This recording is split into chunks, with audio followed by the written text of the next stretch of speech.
Hi students, this is KL Naidu. మనం ఈ session లో రిమైనింగ్ సొల్యూషన్స్ పార్ట్ 4 ఆబ్జెక్టివ్ ని కంప్లీట్ చేద్దాం. ఎంసెట్ అండ్ నీట్ పర్పస్ లో మనం చెప్పుకుంటున్నాం కదా, సో ఈ పార్ట్ 4 అనేది ఇప్పుడు కంప్లీట్ చేద్దామండి. సో ఇందులో first one, vapour pressure in mmHg of 0.1 mole of urea in 180 grams of water at 25 degrees centigrade is. ఓకేనండి, 25 degrees centigrade దగ్గర 180 grams of water లో 0.1 mole of urea అనేది డిజాల్వ్ అయ్యి ఉంది. సో ఈ సొల్యూషన్ యొక్క వేపర్ ప్రెజర్ ని మనం క్యాలిక్యులేట్ చేయాలండి. సో ఇక్కడ water pressure of water at 25 degrees centigrade 24 ఇచ్చాడండి. సో ఇటువంటి ప్రాబ్లం కి మనం ఏం చేయాలంటే P is directly proportional to X అనే ఫార్ములాని యూజ్ చేయాలి. అంటే రౌల్స్ లా, న్యూ రౌల్స్ లాని యూజ్ చేయాలండి. సో ఇక్కడ P ఈక్వాలిటీ ఏమవుతుంది, P0 ఇంటూ X అనే ఫార్ములా వస్తుంది. P equal to vapour pressure of component, that means urea అని చెప్పుకోవచ్చు, లేదంటే వన్ కాంపోనెంట్. అలాగే నెక్స్ట్ వన్ ఏంటంటే P0 అంటే ఏంటంటే vapour pressure of pure component, అంటే ఇక్కడ ఎవరు వాటర్ ఇచ్చాడు కనుక వాటర్ యొక్క ప్యూర్ కాంపోనెంట్ అని చెప్పుకోవచ్చు. అలాగే నెక్స్ట్ వన్ ఏంటంటే ఎక్స్, ఓకేనండి, X equal to mole fraction of that component. మనం ఇక్కడ ఈ పార్షియల్ వేపర్ ప్రెజర్ అనేది ఎవరి యొక్క వేపర్ ప్రెజర్ తీసుకుంటాం, ఏ కాంపోనెంట్ తీసుకుంటామో, సో ఎక్స్ కూడా మోల్ ఫ్రాక్షన్ అనేది ఆ కాంపోనెంట్ దే తీసుకోవాలండి. సో సింపుల్ గా మనం ఇక్కడ ఏమొస్తుంది అంటే PS equal to, that means solute అనుకోండి, solute vapour pressure of solute equal to, ఓకేనండి, P0 ఇంటూ ఎస్ అంటే సొల్యూట్ అని. ఓకేనండి, P0 అంటే vapour pressure of pure component కదండి, 24 into X mole fraction. Mole fraction of urea అంత ఇచ్చాడు, 0.1 ఇచ్చాడు. అలాగే మోల్స్ ఆఫ్ వాటర్ ని క్యాలిక్యులేట్ చేయండి, weight by molecular weight, 180 by 18 equal to 10 moles. అంటే 0.1 by 0.1 ప్లస్, ఓకేనండి, 10. అంటే మనకి ఇక్కడ ఎంత వస్తుంది, 24. PS equal to 24 into 0.1 by 0.1 plus 10 అండి. సో ఇక్కడ మనకి ఎంత వచ్చిందండి, 0.2376 అనేది వచ్చింది. ఓకేనండి, సో ఇప్పుడు ఇది వేపర్ ప్రెజర్ ఆఫ్ సొల్యూట్ అండి. సో సొల్యూషన్ యొక్క వేపర్ ప్రెజర్ కావాలంటే ఇక్కడ మనకి 24 అనేది వాటర్ యొక్క వేపర్ ప్రెజర్ ఇచ్చాడు. దీనికి మనం సొల్యూట్ యాడ్ చేస్తే ఆటోమేటిక్ దీని యొక్క వేపర్ ప్రెజర్ అనేది డౌన్ అయిపోతుంది. ఎంత డౌన్ అయిపోయింది, ఎంత డౌన్ అవుతుంది అంటే 0.2376 అనేది డౌన్ అవుతుంది. కనుక ఇది వేపర్ ప్రెజర్ ఆఫ్ ఈ వాటర్ లోంచి మనం రిమూవ్ చేస్తే మనకు ఆన్సర్ వచ్చేస్తుంది అండి, 23.76 అనేది వస్తుంది. ఓకేనా, next one, the freezing point of water is depressed by 0.037 degrees centigrade అండి. అంటే దట్ మీన్స్ ఇదేంటంటే డిప్రెషన్ ఆఫ్ ఫ్రీజింగ్ పాయింట్ అండి in 0.01 m NaCl solution. 0.01 m NaCl solution యొక్క డిప్రెషన్ ఇన్ ఫ్రీజింగ్ పాయింట్ ఎంత అంటే 0.037 degrees centigrade అండి. So the freezing point of 0.02 m solution of sucrose in 0 degrees centigrade is. So ఇక్కడ చూడండి, 0.01 m NaCl solution యొక్క depression of freezing point ఎంత వచ్చింది, 0.037 degrees centigrade వచ్చిందండి. ఇక్కడ ఏమంటుందంటే the freezing point of 0.02 m solution of sucrose in degree centigrade ఎంత దీని యొక్క ఫ్రీజింగ్ పాయింట్ ఉంటుందో క్యాలిక్యులేట్ చేయమంటుందండి. సో ఇటువంటి సిచ్యువేషన్ లో మనం చాలా ఈజీగా దీని యొక్క సొల్యూషన్ మనం తీసుకోవచ్చండి. ఇక్కడ చూడండి, delta TF of NaCl by delta TF of sucrose, అంటే depression freezing point of NaCl by depression of freezing point in sucrose. So ఇక్కడ ఫార్ములా, జనరల్ ఫార్ములా ఏంటంటే delta TF equal to formula ఏంటి, KF into molality. ఓకేనా, so ఇది by ఇది తీసుకుంటే వస్తుంది delta TF into ఇక్కడ NaCl, ఇక్కడేమో సుక్రోజ్ తీసుకున్నామండి. సో బై ఇక్కడ కూడా KF ఇంటూ M, ఇది సుక్రోజ్ అండి, ఇదేమో NaCl సొల్యూషన్ అండి. వాడిచ్చిన వాల్యూస్ మనం ఇందులో సబ్స్టిట్యూట్ చేసుకుంటే ఆటోమేటిక్ మనకే వస్తుంది. ఇక్కడ ఆ డెల్టా TF NaCl వాల్యూ ఎంత ఇచ్చాడు, 0.037 ఇచ్చాడండి, 0.037. సో సుక్రోజ్ యొక్క depression of freezing point calculate చేయాలి ఇంటూ, అయితే ఇప్పుడు KF of NaCl, KF of sucrose మనకి వాల్యూస్ ఇవ్వడు. అది NaCl కి అయితే 2 అండి, సుక్రోజ్ కి అయితే 1 అండి. సో 2 ఇంటూ దీని యొక్క కాన్సన్ట్రేషన్ 0.01 NaCl. అలాగే సుక్రోజ్ సొల్యూషన్ యొక్క కాన్సన్ట్రేషన్ అంతా 0.02 m సొల్యూషన్, అది 1 into 0.02 m. సో ఇలాగా 2 into 0.01 by 1 into 0.02 అండి. సో ఇప్పుడు దీన్ని మనం సింప్లిఫై చేస్తే మనకి ఏమొచ్చింది, డెల్టా అంటే డిప్రెషన్ ఆఫ్ ఏమొచ్చింది, sucrose solution, depression of freezing point of sucrose solution వచ్చింది. సో అయితే మనకి అక్కడ ఏమన్నాడు, సొల్యూషన్ యొక్క ఫ్రీజింగ్ పాయింట్ క్యాలిక్యులేట్ చేయమన్నాడు కనుక టీఎఫ్ ఈక్వల్ టు ఓకేనండి TF not minus delta TF. ఈ ఫార్ములా మనకు తెలుసు కదా, డెల్టా టీఎఫ్ ఈక్వల్ టు మనకి ఫార్ములా ఏంటండి, sorry TF not minus TF అనే ఫార్ములాని మనం వాడతాం. TF not minus TF, delta TF equal to TF not minus TF. So ఇక్కడ టీఎఫ్ ని క్యాలిక్యులేట్ చేయాలి కనుక ఏమొస్తుంది, TF not minus delta TF అనేది వస్తుంది. సో అందులోంచి మనం ఇక్కడ మనకి ఎంత అండి, వాటర్ యొక్క ఫ్రీజింగ్ పాయింట్ అంతా 0 degrees సెంటిగ్రేడ్. 0 degrees లోంచి మనం తీస్తే మైనస్ లో వస్తుంది, మైనస్ 0.037. మనకి ఇక్కడ ఆన్సర్ కూడా కనిపిస్తుంది. సో ఇదండి. అలాగే నెక్స్ట్ వన్ ఏంటి అంటే నెక్స్ట్ ప్రాబ్లం చూద్దామండి. నెక్స్ట్ ప్రాబ్లం ఏంటో చూడండి.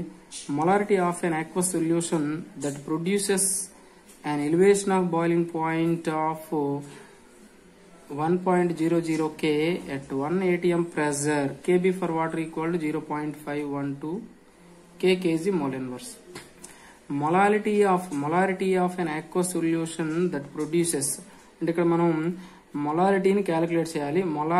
మొలారిటీ అని పడిందండి, మొలాలిటీ జనరల్ గా ఇది మనకి మొలాలిటీ ఇక్కడ వాడుకోవాలి మనం మొలాలిటీ. సో ఇప్పుడు aqueous సొల్యూషన్ అనేది ఎలివేషన్ ఆఫ్ బాయిలింగ్ పాయింట్ ఎంత ప్రొడ్యూస్ చేసింది, ఓకేనండి 1 Kelvin అండి. అలాగే 1 atm ప్రెజర్, ఇది అవసరం లేదు కానీ మనకు కేబీ వాల్యూ ఇచ్చాడు. ఎంత ఇచ్చాడు, 0.512 kg మోల్ ఇన్వర్స్ ఇచ్చాడు. సో జనరల్ గా మనకు ఫార్ములా ఏంటి, డెల్టా టీఎఫ్ ఈక్వల్ టు ఓకేనా కేబీ ఇంటూ ఎం. మనకి ఎలివేషన్ ఆఫ్ బాయిలింగ్ పాయింట్ లో ఫార్ములా ఏంటి, delta TB equal to ebullioscopic constant into molality. ఓకేనా, సో ఇది ఫార్ములా. ఇక్కడ మనకు దేన్ని క్యాలిక్యులేట్ చేయమన్నాడు, మొలాలిటీని క్యాలిక్యులేట్ చేయమన్నాడు. M equal to delta TB by KB. ఓకేనండి, ఈ ఫార్ములాని మనం యూజ్ చేసుకోవాలి. సో ఇక్కడ 1/0.512 ఈక్వల్ టు 1.95 m. సో ఇదండి ఇక్కడ మనకి ఆన్సర్ కనిపిస్తుంటది. దీన్ని మనం టిక్ పెట్టేస్తామండి. అలాగే నెక్స్ట్ వన్ ఏంటి అంటే నెక్స్ట్ వన్ చూడండి, which pair from the following will not form an ideal solution. ఈ క్రింద నుండే పెయిర్స్ లో ఏ పెయిర్ అనేది ఐడియల్ సొల్యూషన్ ఫార్మ్ చేయదు అని అన్నాడండి. సో ఇది మనకి ఇంపార్టెంట్ అండి. ఇటువంటి models carbon tetrachloride plus silicon tetrachloride, H2O plus ఓకేనండి బ్యూటనోల్, అలాగే ethyl bromide plus ethyl iodide, అలాగే హెక్సేన్ ప్లస్ హెప్టేన్. సో ఇలా మనకి 4 పెయిర్స్ ఇచ్చాడంటే అయితే వాటిని మనం అబ్జర్వ్ చేస్తే ఏన్ క్లోరో ఈథేన్, బ్రోమో ఈథేన్, ఓకేనండి హెక్సేన్, హెప్టేన్ ఇవన్నీ మనం ఆల్రెడీ ఇందులో చెప్పుకున్నాం. అలాగే కార్బన్ టెట్రాక్లోరైడ్, సిలికాన్ టెట్రాక్లోరైడ్ కూడా ఐడియల్ సొల్యూషన్ ఫార్మ్ చేస్తుంది. అలాగే H2O ప్లస్ బ్యూటనాల్ గాని మనం అబ్జర్వ్ చేస్తే ఇక్కడ రీజన్ ఇచ్చాడు, hydrogen bonding formed between H2O and butanol and heat released. అంటే హీట్ అనేది ఎక్కువ ఎప్పుడైతే మనకు ఆటోమేటిక్ గా ఓకేనండి ఇంటర్మాలిక్యులర్ ఫోర్సెస్ అనేవి చేంజ్ అవుతాయో అలాగే హీట్ రిలీజ్ అవుతుందో అవి ఐడియల్ సొల్యూషన్ గా బిహేవ్ చేయవండి. అది దానికి రీజన్ అండి. అందుకే మనం సెకండ్ వన్ టిక్ పెట్టుకున్నాం. అలాగే next one, which of the following forms and ideal solution. ఓకేనా, chlorobenzene, bromobenzene plus benzene plus toluene, ఓకేనండి హెక్సేన్, హెప్టెన్ ఇవన్నీ కూడా ఐడియల్ సొల్యూషన్స్ మనకు తెలుసు. అలాగే next one, all of them. ఓకేనండి ఆల్ ఆఫ్ దెమ్ అండి ఐడియల్ సొల్యూషన్స్, అన్ని ideal solutions. Okay next one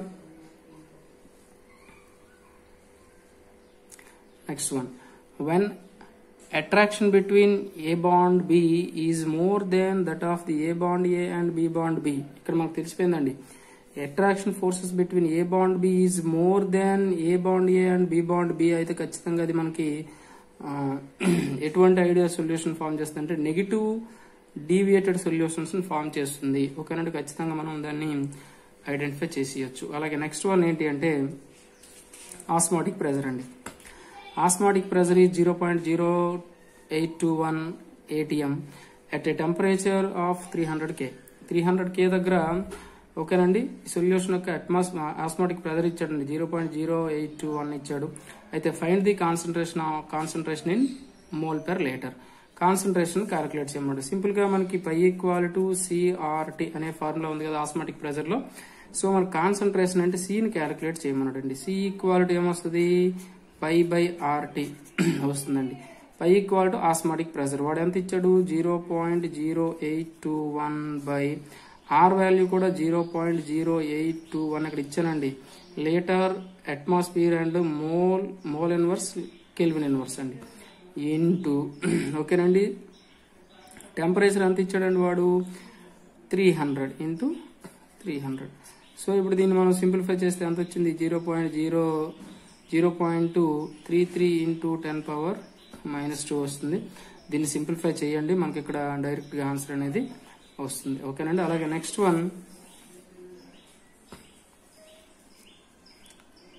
problem చూడండి. The molar elevation constant for water is ఓకేనండి 0.56 degrees per kg of water.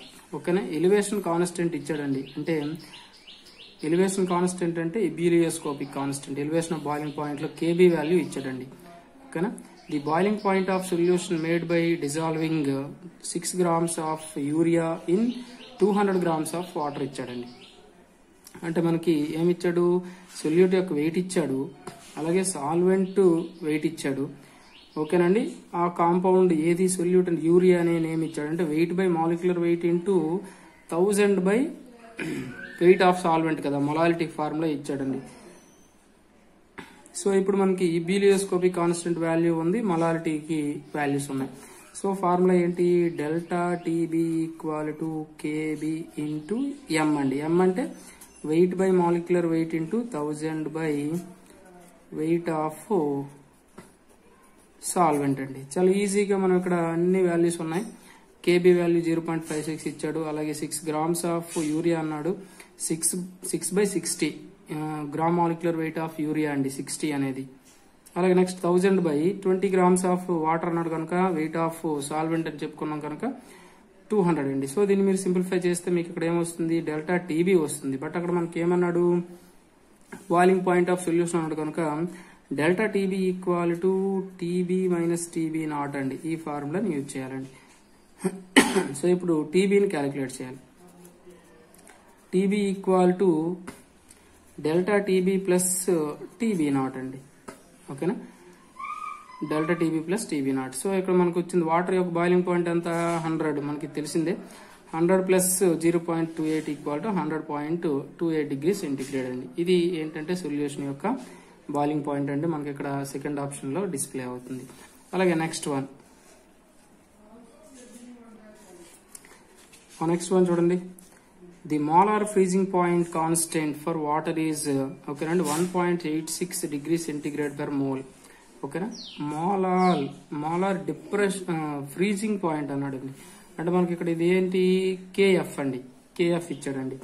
If 342 grams of cane sugar is dissolved in 1000 grams of water, the solution will be freezed. అంటే freezing point of solution calculate చేయమన్నాడు. Delta TF equal to formula ఏంటి KF into W/M into 1000 by weight of solvent అండి. ఇది మనకి తెలిసిన formula, కొత్త ఏం కాదు. సో ఇప్పుడు delta TF equal to molar freezing point constant అంటే మనకి KF ఇచ్చాడండి. KF ఎంత అండి 1.86 ఇంటూ ఓకేనా 342 grams ఆఫ్ కేన్ షుగర్ అంటే వెయిట్ బై మాలిక్యులర్ వెయిట్ అండి. మాలిక్యులర్ వెయిట్ కూడా అంటే సుక్రోజ్ అండి 342, దీని యొక్క మాలిక్యులర్ వెయిట్ కూడా 342 into 1000 by weight of solvent అంటే ఇక్కడ మనకి ఏమి dissolved in 1000 grams of water అన్నట్టు. 1000 grams ఆఫ్ వాటర్ అంటే బై 1000 అండి. ఓకేనా. అన్ని క్యాన్సిల్ అవుతాయండి. అంటే మనకి ఎంత వచ్చింది డెల్టా TF ఈక్వల్ టు 1.86 వచ్చిందండి. ఓకేనా.